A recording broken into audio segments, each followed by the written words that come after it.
everything else Tyson was able to roll with. Big Francis only had to hit him one time. Like, that's a compelling story, in my opinion. Mike Tyson weighed in on the potential matchup between Jake Paul and Francis Ngannou, admitting that while it might not be the most balanced or logical fight, it would undoubtedly attract massive attention and generate huge revenue. Tyson pointed out that the curiosity surrounding who would win makes it an exciting spectacle. He believes the unpredictable nature of the fight would draw fans from both the boxing and MMA worlds, amplifying its appeal even further. You're such a big MMA fan. You know, I've been to UFC fights and I see you sitting octagon side. I can't help but wonder, if you had gotten into MMA as a young man, as a teenager, instead of boxing, how do you think your career would have went, Mike? Hey, I had no idea, but I'm really enthused about the MMA, you know, because not thinking, I had no idea that Raphael, who's from a background of MMA, would know so much about boxing. I had no idea, you know, only thing I know about great boxing is the great Ed Joffa, who was a legendary boxer who happened to be Brazilian, but never knowing, if not being conscious that he would know that much about boxing. Do you think you could have learned all the wrestling moves and the takedown defense and could have been a champion in something like the UFC? I could have done all that stuff. But once someone stepped on my foot, I would have tapped out. My feet are my weak spot.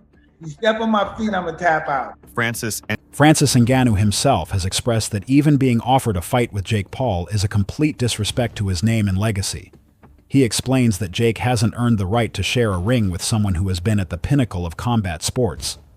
Ngannou adds that this type of offer is not only insulting, but also highlights how far entertainment has drifted from the essence of real fighting. Think about you to fight Jake to replace Javante.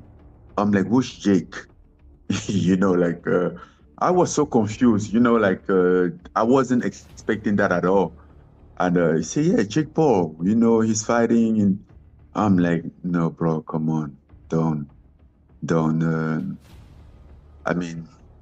disrespect me like that.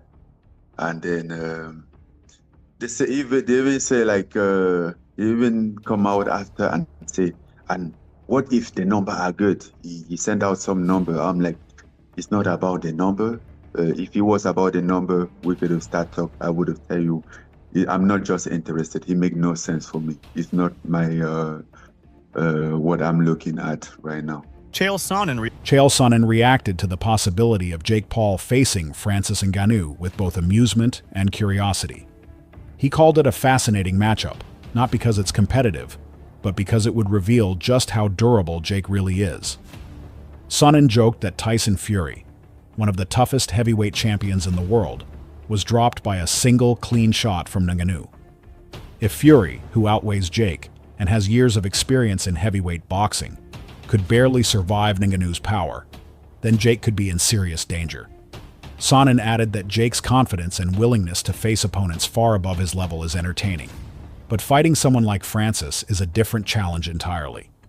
He emphasized that Jake doesn't have the size, power, or chin of Tyson Fury, and if Fury could only take one punch, it's hard to imagine Jake handling even that.